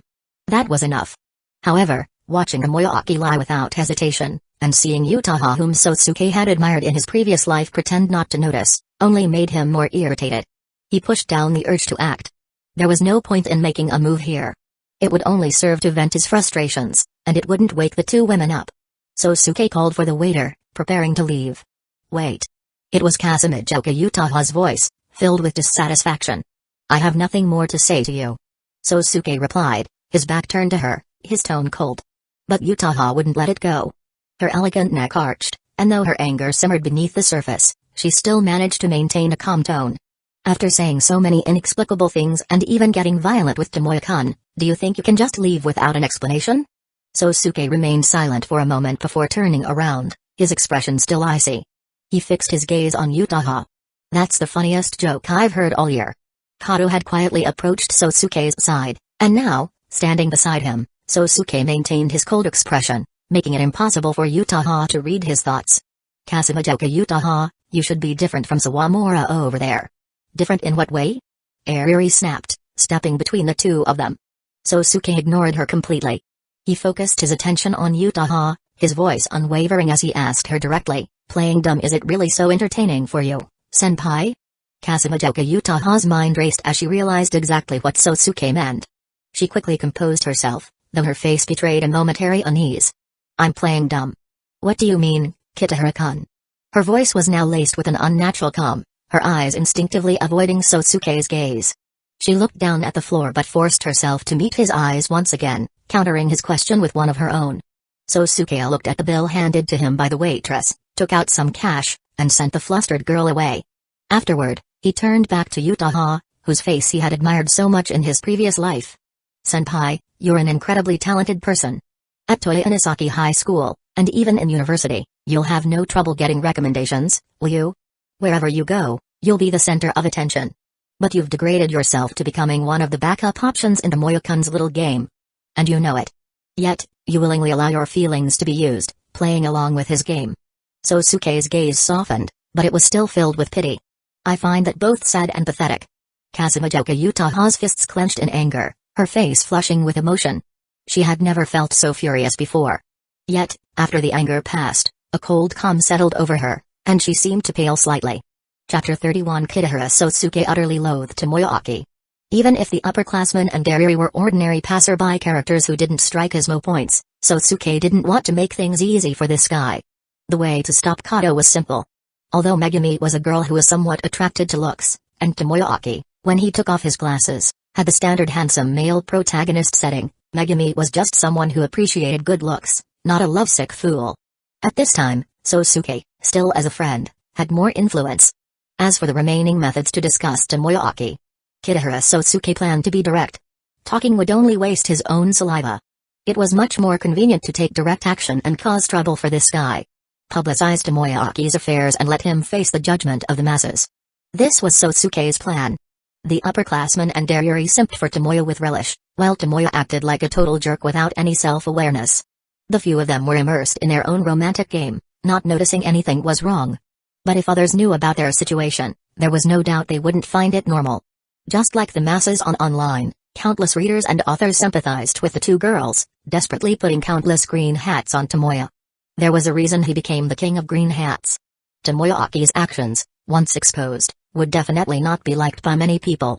If Tomoya were a rich and powerful second-generation heir, then even if he openly engaged in building a harem and selecting concubines on social media platforms like Facebook, he would only be envied, and some people would even actively try to curry favor with him. Unfortunately, Tomoyaki wasn't that kind of person. He was just a very ordinary otaku. In this society, an otaku at the bottom of the social hierarchy, simultaneously stringing along two girls, was the behavior of a scumbag. Even if the female characters in the incident weren't the two beauties of Toya Inazaki, it would still be enough to attract attention. In her memory, Ariri had lost friends in the normal world and been looked down upon because she was afraid of revealing her relationship with Tomoya and her otaku identity. So, she chose to actively draw a line between herself and Tomoyaki. At this time, Ariri still didn't think her initial choice was wrong and refused to apologize to Tomoyaki. Having not yet experienced the rich events of the future and gradually matured, she would probably make the same choice again. This way, one can be easily dealt with. Next is the upperclassman, not leaving even one for green also. Just as Kitahara Sosuke was thinking about how to both strike at Tomoyaki and try not to hurt Ariri and the upperclassmen too much, someone earlier than him had already taken action. Glancing at the few classmates secretly watching here, one with short hair was secretly taking pictures of the situation with her phone. Seemingly inadvertently meeting Sosuke's gaze, she shrank back timidly after being looked at. Although only a first year, Kitahara Sosuke was someone easily remembered due to his outstanding physical condition. He was cold and low-key in school but had already gained some fame. In the sense of being someone not to be trifled with. Senpai, it really is that Kasumijoka.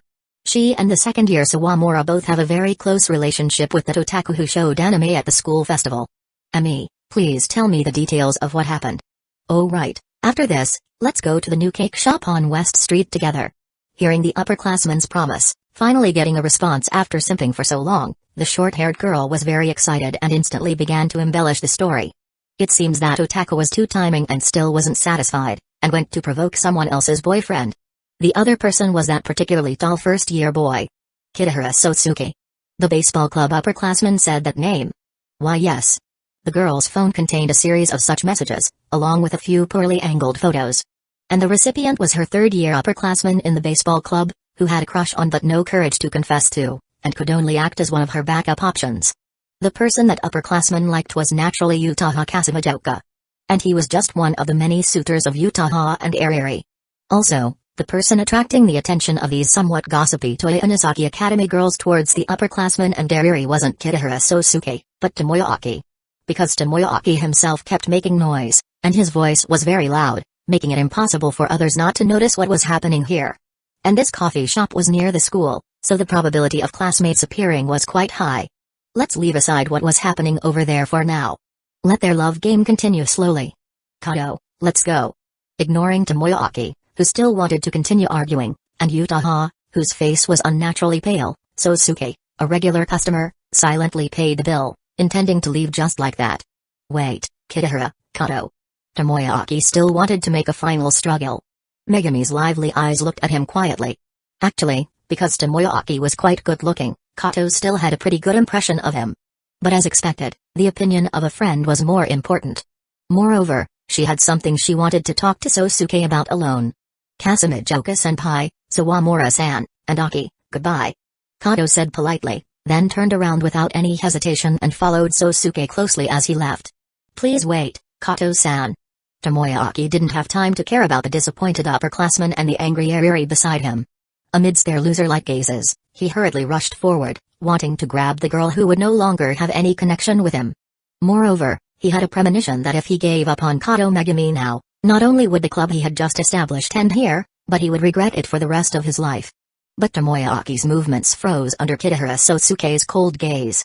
Disgusting guy. Kitahara Sosuke didn't scold him. But Tomoyaki understood his gaze. It clearly showed this feeling of disgust towards him. His heart wanted to muster courage, but his body wouldn't obey. The absolute difference in power he had felt when he was picked up like a kitten was the same situation as herbivores in the mountains fearing tigers and leopards. Tomoya couldn't overcome this instinctive biological fear. Because if he continued to pester, Kitahara Sosuke would really beat him up, and he wouldn't even be able to fight back, only making a fool of himself. Tomoyaki self-deceptively told himself that he didn't like Kato Megumi, that the only wives he liked were in the two-dimensional world. But in fact, Kato Megumi was the girl who happened to sit behind him during his entrance exams, and who happened to encourage him when he was about to give up, allowing Tomoyaki to successfully pass the Toya Inazaki entrance exams and saving his goddess. This was Tomoyaki's secret. Although Tomoya didn't know this fact, the impression of Kato Megumi was indeed firmly imprinted in his heart. Was the reason for his love at first sight for Kato Megumi on the slope the overlapping of these two impressions? No one knew the answer. Watching the girl stand beside the boy, following that inexplicably familiar figure as they left together, the vague shadow of the goddess who had encouraged and saved him during the entrance exams in Tomoyaki's heart gradually became clear. A sour pain came from Tomoya's chest. He seemed to finally understand why he was so concerned and persistent about Kato Megumi. But it was too late. Chapter 32 Little Sosuke, and this lovely young lady, please come again outside the shop. The beautiful waitress carefully observed the two of them, then a mysterious satisfied smile appeared on her face. Kitahara Sosuke took a step back uncomfortably, forcing a smile and saying, "Sani, bye-bye." Having said that, he hurriedly pulled Kato Megumi away. "Next time, be sure to try the bread I made myself, okay?" The waitress seemed to have remembered something and happily said to Sosuke. "Oh, okay." Kitahara Sosuke wanted to refuse but inexplicably couldn't bring himself to say the words, so he stammered out an agreement. Inside the shop, Tomoyaki and the others seemed to be arguing fiercely about something, but after Kitahara Sosuke glanced in that direction, he lost interest and turned his head away. Just like he said, he wasn't interested in other people's youthful love stories at all. He had clearly been looking very impatient in the shop just now, but now he was walking unhurriedly side by side with Kato Megumi, chatting casually along the way. "Kitahara, do you really dislike Haki-kun?" Kato suddenly asked Sosuke this question that she was very curious about. "Yeah, I really dislike him. Among the people I've personally met so far, he's the second most disliked." Kitahara Sosuke gave his answer instantly without the slightest concealment.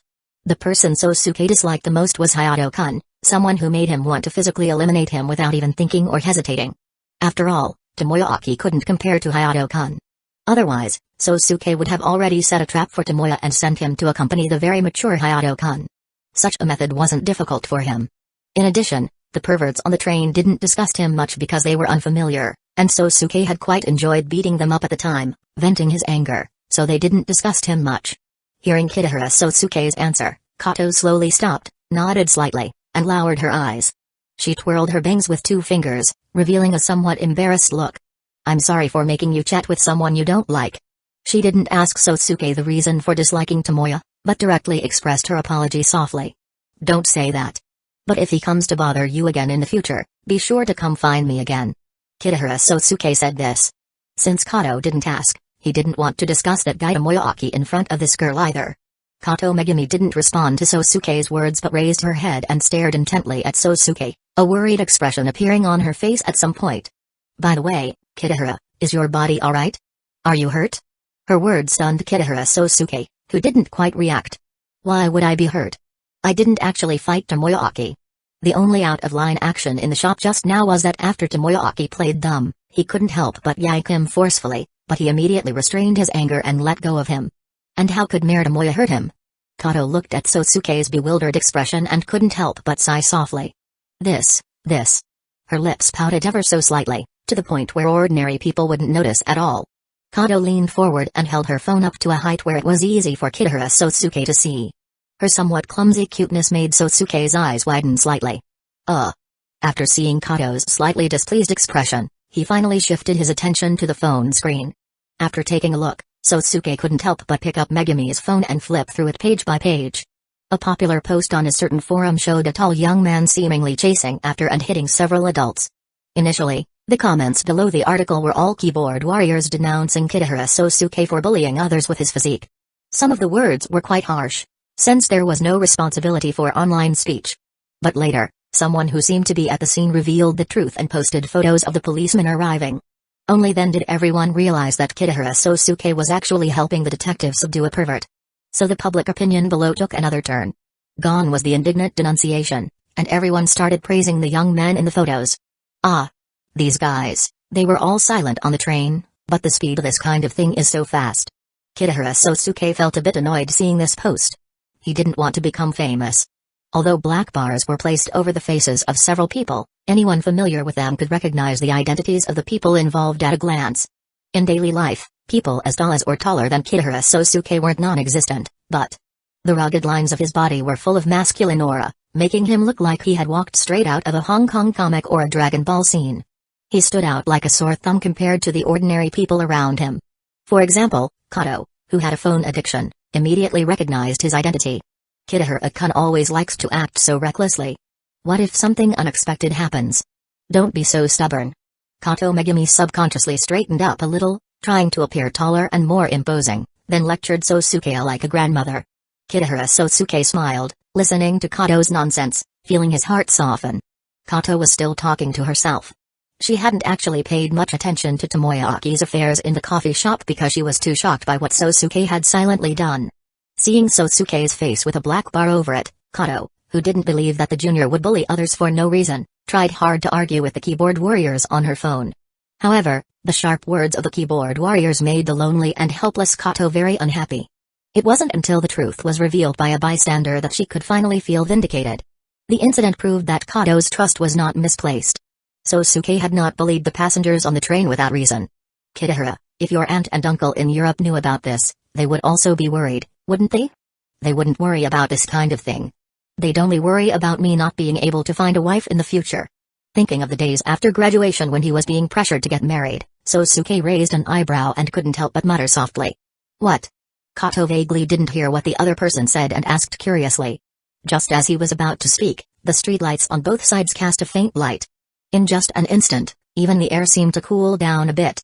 The dim light clearly told the two of them the current time. Let me walk you home, Kato. Not continuing to answer Megami's question, Sosuke took a deep breath and then exhaled it from his chest. Although he had been lectured, he was in a very good mood because it was his wife's concern. He had completely thrown the matter of Tomoyaki to the back of his mind. Helpless with Sosuke's inattentive attitude, Kato had no choice but to give up persuading him, a faint, helpless smile appearing on her face as she slowly nodded. Chapter 33 Kitahara Sosuke's home, in the room that was originally a storage room.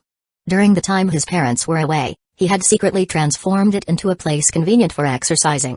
There were already various fitness equipment that his parents had bought when they were home, and now he had secretly added many new variations. The faint sound of a man's breathing filled the air. His toned and refreshing appearance occasionally made the eyes of some experienced middle-aged women on the street light up with a special brilliance. However, Kitahara Sosuke wasn't interested in these. 99, 100, done. Bare-chested and wearing only a pair of long pants, Sosuke easily completed a full set of Saitama's training regimen. And this was under the premise of wearing various metal weights all over his bare upper body and legs.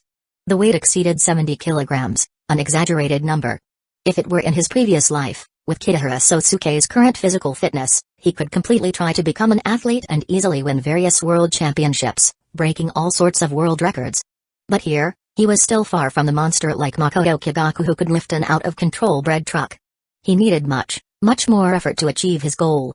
By the way, if it were an otaku like Tomoyaki, carrying these things on his body, he wouldn't even be able to do the simple action of pushing himself up for a push-up.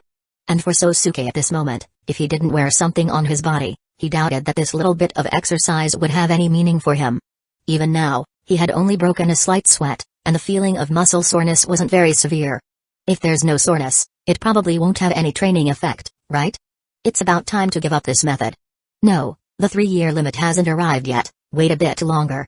The reason Sosuke was doing this training that couldn't be called very scientific was to see if he could obtain Saitama's power. But it seemed impossible to achieve it in one step. In that case, this basic training wasn't very effective for him anymore. Perhaps he should put his time and energy into more reasonable training methods. However, things he had persisted in for so long weren't so easy to give up easily. He walked out of the room and took a refreshing shower in the bathroom. Walking out with only a white bath towel wrapped around his waist, he paused in the living room and looked around. I feel like I've forgotten something? In the previous period, Kitahara Sosuke would change the cat litter once in the morning and once in the evening when he was home. He had to change it, that stuff was too pungent. Now that he didn't smell that unpleasant odor and suddenly didn't need to do this task, his body suddenly became unaccustomed to it. He tilted his head, giving up on thinking about this unimportant thing. Sosuke simply changed into clean clothes, walked out of the house. His target was, of course, that idiot tenant. He had to find something for that person to do. Otherwise, with that idiot's level of idiocy, Sosuke had no doubt that she would be tricked by some bastard again. He completely ignored the Lolita girl who appeared at night. A few minutes later, he arrived outside his old home. He didn't knock but directly took out his key and opened it. He silently changed his shoes in the entryway and walked inside without a word, silently looking around. It seemed to be cleaned regularly. The supplies in the kitchen, bathroom, and other places were also tidy. Sosuke was thus slightly satisfied with Yoshida Saki's performance. He went up to the second floor. Knock, knock. His knuckles tapped lightly on the bedroom's wooden door with a very rhythmic sound, making a dull noise. After waiting for a short while without getting a response, Sosuke knocked a few times more forcefully. Wait, please wait a moment. A flustered reply came from inside. A bad premonition flashed through Kitahara Sosuke's mind for a moment, but he forcibly suppressed this emotion and silently waited. About 20 seconds later, the sound of unlocking came, and the bedroom door slowly opened from the inside. Kitahara-kun, please come in. Yoshida Saki, wearing a pair of red-hot pants, said in the air-conditioned room. The girl's upper body was a somewhat wrinkled, thin tank top, revealing her fair thighs and slender arms. However, although the person in front of him was somewhat of a beautiful girl, Sosuke didn't have the slightest mood to appreciate her. Kitahara Sosuke paused, his face stern and without extra expression, but he opened his mouth with some hesitation. Do you keep your hair in pigtails and not wear contact lenses at home? Because my eyes get a little uncomfortable. Yoshida Saki felt inexplicably strange about this question but still immediately answered hesitantly. Although she somewhat understood that the other party wasn't a bad person, and was much more friendly to Sosuke than the very mature Hayato-kun, she was still instinctively afraid of this boy. I see. Sosuke, not knowing Yoshida Saki's thoughts, expressed his understanding, then changed the topic and continued. Then don't tie your hair in pigtails anymore. Saying this in an undeniable tone, without waiting for the girl's response, Sosuke directly walked into the room. What's the deal? Yoshida Saki complained softly in her heart and followed him in, then suddenly thought in her heart. Could it be that Kitahara-kun likes my long hair more? Thinking this, Yoshida Saki couldn't help but imagine that Kitahara Sosuke actually had a secret crush on her with long hair, her face slightly reddening as she lowered her head. If he didn't like it, why would this boy help her? Kitahara Sosuke had no idea what kind of strange things Yoshida Saki was thinking. He had a great psychological trauma regarding girls with that hairstyle. At this moment, he was rudely looking around the girl's bedroom. He couldn't be lenient with this guy. If he was, this idiot would have fallen into some man's hands and been played with long ago without him knowing. After a long while, not finding anything strange, he casually sat down on Miss Yoshida's computer chair. Sit down, I have something to tell you. Kitahara Sosuke said this, his arm accidentally touching the external keyboard. The laptop on the desk was flashing non-stop, making Yoshida Saki feel a burst of guilt. A flash of inspiration went through her mind, and the girl obediently sat down on the soft bed, facing Sosuke's back to the computer, and unusually took the initiative to speak. Kitahara-kun, you came at the right time. I actually have something to tell you too. What is it? Kitahara Sosuke felt a bit inexplicable. This is Kitahara-kun, right? Yoshida Saki said, handing over her phone. The arm also left the table as she wished, and Yoshida Saki breathed a sigh of relief in her heart. Kitahara Sosuke took the phone with suspicion and focused his attention on the software on it. It was a line chat group that could only be joined through invitations from people already in the group. Yoshida Saki was a very popular girl in their class, and most of her friends were normies, so her information network was naturally well informed. It really is Kasumijoka and Sawamura. I didn't expect the two of them to be entangled with the same man. Did he catch them doing something? Who knows? After all, she's the top beauty of Toya Inazaki. I bet the upperclassmen who have a crush on them will be very angry. Anyway, that guy named Tomoyaki is definitely a scumbag, and he's also a disgusting otaku who likes watching anime. I heard that some third-year upperclassmen are planning to make trouble for him. Serves him right, that kind of guy. You're not sympathizing with him, are you? How could I? Kitahara Sosuke scrolled up and down twice. At first, it was just gossip, but later it all turned into various unsightly words. Some were directly insulting Tomoyaki, while others were obviously jealous girls mocking the arrogant Utaha and Ariri in their eyes. A considerable portion of the crowd had a desire to see the heavenly fairies fall into the mortal world. Kitahara Sosuke didn't continue reading. He returned the phone to Yoshida Saki. At the same time, the few girls in the coffee shop flashed through his mind for a moment. He regretted slightly not stopping them in person. His usual unsociability had made him misjudge certain things.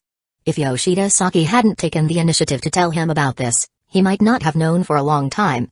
Even the first-year normie group already knew about this. Things had blown up. Chapter 34 Kitahara Sosuke silently remained still for a long while before turning his gaze back to Yoshida Saki. His eyes stared directly at the combination of pigtails and glasses, casting aside the psychological trauma of the past. His stare made the girl uncomfortable. Thank you for telling me about this. Consider this my owing you a favor this time. After a long pause, Kitahara Sosuke suddenly expressed his thanks. Yoshida Saki was taken aback, then waved her two hands back and forth in front of her chest. Sosuke's praise filled her heart with pride, but she didn't quite dare to show this emotion. It's nothing. I just saw you among the people in the photos and thought Kitahara-kun might not know about this, so I tried to tell you. She said this, but inside, the girl was actually quite proud. After all, this was a thank you from the person who always made her feel frustrated. I understand. Let's use your help this time to offset your rent for the next half a year. Kitahara Sosuke thought for a moment and then suddenly spoke those words. Hearing him say this, the girl's mood instantly shifted from excitement and happiness to dumbfoundedness. A somewhat bewildered sound came from her mouth. Yoshida Saki had obviously completely forgotten about the rent. Sosuke's care for her had made her take not having to pay rent for granted. Is there a problem? Kitahara Sosuke frowned and asked, puzzled. He had never promised her that he wouldn't collect her rent. He had only considered that she didn't have much money right now and was worried she might go astray due to financial reasons, so he hadn't immediately asked for it. And no. Yoshida Saki could only answer like that. Asking her to say something against the boy in front of her was making things difficult. Kitahara Sosuke didn't know the girl's thoughts, nor did he have the mind to ponder them. What this girl had shown him earlier had truly shocked him. In his heart, Kitahara Sosuke also held a similar idea of making Tomoyaki's affairs public. But he only hoped to replay the so-called betrayal incident that had happened between Ariri and Tomoya when they were children. But what these people were doing now had clearly exceeded normal limits. The chat content on the software was too filthy, making him not want to continue reading. Sosuke didn't know that this was because one of the girls in the coffee shop earlier had done many unnecessary and exaggerated things to get the baseball club upperclassman who had a crush on Utaha to agree to go on a date with her. At this moment, Kitahara Sosuke wasn't worried about Tomoyaki. He didn't care what happened to that guy, as long as he didn't appear in front of him. But the situation of the upperclassmen and Dariri made him slightly concerned. After all, they were the paper figures he liked in his previous life. The seemingly cruel criticism he had given them in the coffee shop that day was also because he felt very uncomfortable seeing the two girls belittling themselves. However, after careful consideration, Sosuke quickly discarded the extra thoughts. Ariri's father was a diplomat, so probably not many people would dare to openly cause her trouble. At most, she would have to overcome her own psychological pressure. The upperclassman was a top student in the grade and received special care from the teachers to some extent. She could sleep in class and had privileges. Neither of them were ordinary high school students. It's useless to think about these things now. We'll have to see the situation next week before we can start further action. Tomorrow was the weekend. Sosuke temporarily put these things out of his mind and looked at Yoshida Saki again. He had originally come to her today for other matters, wanting to talk to her about her future and make some life plans. After all, saving her now was only a temporary solution. If he abandoned her and didn't care about her, it would be treating the symptoms but not the root cause. Who knew when this girl would be deceived by someone again? In that case, what Sosuke had done before would be equivalent to doing useless work. So, a goal had to be set, and this girl had to work hard for it for things to be completely resolved. But because of the seemingly out-of-control situation he had just seen, Sosuke really didn't have much mood for it. His brain felt a bit muddled, so he started chatting idly about random things. "How are you doing here? Are you getting used to it?" "I'm doing very well, thank you for your care, Kitahara-kun." Yoshida Saki replied like a well-behaved child, but Sosuke's casual movements made her extremely anxious. "Say what you need to say quickly, and then hurry up and leave." These were Yoshida Saki's inner words. She couldn't possibly dare to say them out loud. Watching Sosuke plan to return his arm to the computer desk again, the girl's eyes widened in fright. Kitahara Sosuke wasn't a dense male protagonist. Of course, he noticed the other party's strangeness. So he followed Yoshida's gaze. It was the laptop placed on the side of the desk, the large headphones, and a 27-inch external monitor connected to it. "There's nothing there." Before Kitahara Sosuke could say anything, the girl had already started denying it, flustered. Staring at the other party's face, which could be called that of a beautiful girl, Sosuke first remained silent for a while, then looked at the opened laptop. Snap. He picked up the mouse without hesitation. He couldn't respect this person's personal privacy. Following this silly girl's lead was absolutely not going to work. If she messed up again, it would be too late for regrets. "Stop it!" Yoshida Saki screamed and directly pounced over, forcefully hugging Sosuke's arm, wanting to stop him. But this was clearly futile. Her weight of less than 100 pounds couldn't pose much of an obstacle for Kitahara Sosuke. Kitahara Sosuke quickly found what Yoshida Saki was desperately trying to hide, even daring to resist him.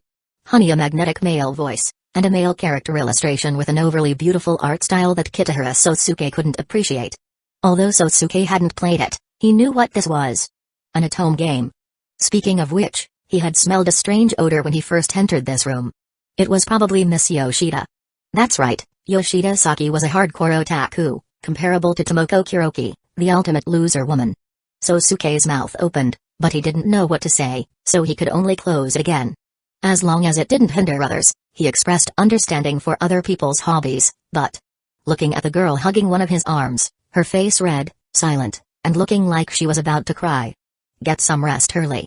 Sosuke's face was still expressionless as he awkwardly said this in his heart. He gently pushed away the girl hanging on his arm, stood up, and walked away without looking back. Chapter 35 Saturday morning. Stretching and letting out a big lazy yawn, Kitahara Sosuke sat up on his soft bed. He had woken up early to wash up and prepare breakfast. The matter of Tomoyaki was long forgotten, pushed aside into some distant corner of his mind. Today, Sosuke had a date with two cute girls from the neighboring high school, Maiko and Hana. Who had time to think about that guy Green also's troubles. After some hesitation in front of his closet, he chose a casual outfit he had recently bought. Sosuke had long legs and a well-built figure. Unlike most Japanese men who needed shoulder pads, his broad shoulders gave him the look of a natural clothes hanger. A simple combination of jeans and a jacket looked effortlessly stylish on him, a look most people would need Photoshop to achieve. He left his house earlier than planned, not wanting the two girls to wait for him.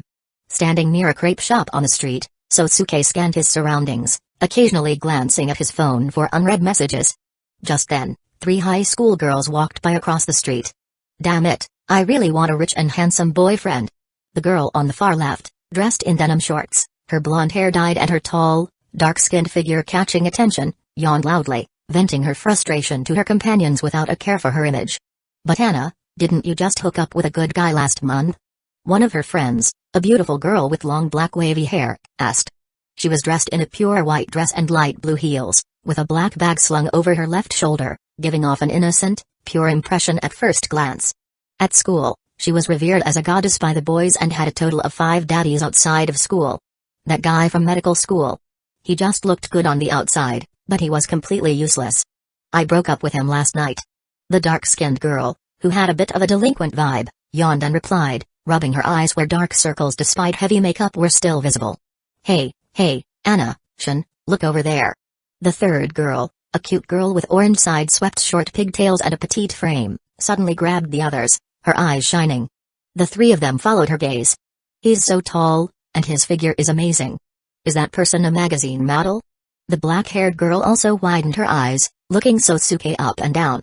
"You guys wait here for a bit. I'm going to try my luck," said the dark-skinned delinquent girl, quickly crossing the road. "Who wants to wait here? No fair running off."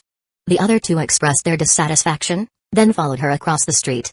Sosuke stood alone by the roadside, one hand in his pocket, looking down at his phone.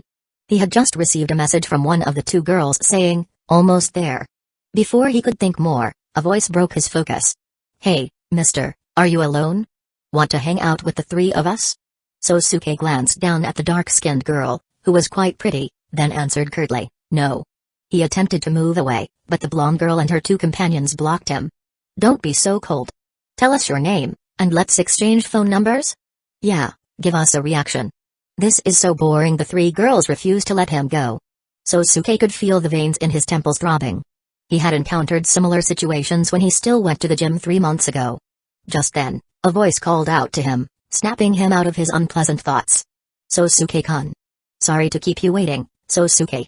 From a distance, he heard Maiko and Hana calling his name in cheerful voices. Maiko, the beautiful high school girl with straight black hair who always seemed a bit gloomy, and Hana, the innocent and energetic girl with a generous chest size that outdid her companion, were approaching. "Excuse me, please." Sosuke gently pushed the tan delinquent girl aside and walked over to greet Maiko and Hana. "Good morning, Maiko, Hana," he said, flashing a somewhat forced smile. Hana, looking confused, peeked out from behind Sosuke, glancing at the three girls who had been talking to him. "Are those your friends?" "No, they're strangers." "Let's go," Sosuke replied lightly. Luckily, Maiko and Hana weren't interested in the situation, so the three of them quickly left the area. "So he has girlfriends, and 2 of them. A scumbag who's two-timing. TCH." The three girls muttered some sour comments before walking off in search of new targets. To them, it was just another failed pickup attempt. On the train, there were few passengers at this time. Sosuke, Maiko, and Hana sat in a row of seats. Sosuke glanced at Maiko, who was sitting beside him, staring somewhat blankly at her profile. "How is it? Isn't Maiko-chan looking very cute today?" Hana suddenly lay down on Maiko's fair and slender legs, hugging the expanse of white thigh exposed by her black short socks. Maiko let out a troubled sigh, while Hana gave Sosuke a mischievous smile. "Yeah. She's very cute," Sosuke replied with a smile, meeting their gazes. Maiko's long black hair was well maintained, and her facial features were striking. Her temperament was unique. Though usually quiet and taciturn, possibly frightened by things others couldn't see, she had a mysterious charm. Sosuke could also faintly detect a pleasant fragrance in the air around her. Objectively speaking, Maiko was just as cute as Utaha-senpai and Ariri, if not more so. "What's with that? Such a perfunctory attitude?" Hana pouted, sitting up again and glaring at Sosuke. Her straightforward personality made her stand out, with slightly baby-faced cheeks full of collagen. And most importantly, her chest was on a completely different level compared to Maiko's slender frame. Shaking his head, Sosuke dismissed these distracting thoughts. "All right, we've arrived at our stop. Our destination is the shrine."